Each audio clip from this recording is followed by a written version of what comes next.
High guys, welcome back to our channel. இன்றைக்கி வந்து நம்ம ரோட் சைட் காளான் எப்படி பண்ணுறதுன்னு பார்க்க போகிறோம். வாங்க வீடியோக்குள்ள போகலாம்.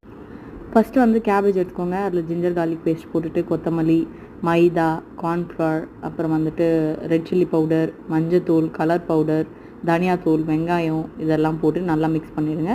அது நல்லா மிக்ஸ் பண்ணதுக்கப்புறம் அதை எடுத்து பிடிச்சி ஆயில் அதுக்கு முன்னாடியே நல்லா ஹீட் பண்ணி வச்சுக்கணும். நல்லா டீப்பாக ஹீட் ஆனதுக்கப்புறம் தான் அதை ஃப்ரை பண்ணி எடுக்கணும்.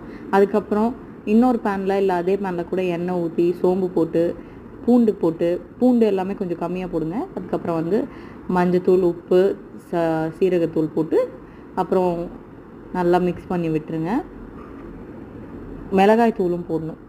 அதுக்கப்புறம் டொமேட்டோ வந்து அரைச்சி வச்சு அதையும் ஊற்றிக்கோங்க. அது கூட கொத்தமல்லி ஆட் பண்ணிக்கோங்க. அது நல்லா கொதிக்க விட்டுட்டு அதுக்கப்புறம் நம்ம ஃப்ரை பண்ணி வச்சுருக்க பால்ஸ் எடுத்து போட்டுருங்க. அதுக்கப்புறம் மேலே வந்து அந்த கார்ன்ஃப்ளேக்ஸ் போட்டு வெங்காயம் போட்டு நல்லா சாப்பிடுங்க. ஜாலியாக என்ஜாய் பண்ணுங்கள். நம்ம சேனலை சப்ஸ்கிரைப் பண்ண மறந்துடாதீங்க.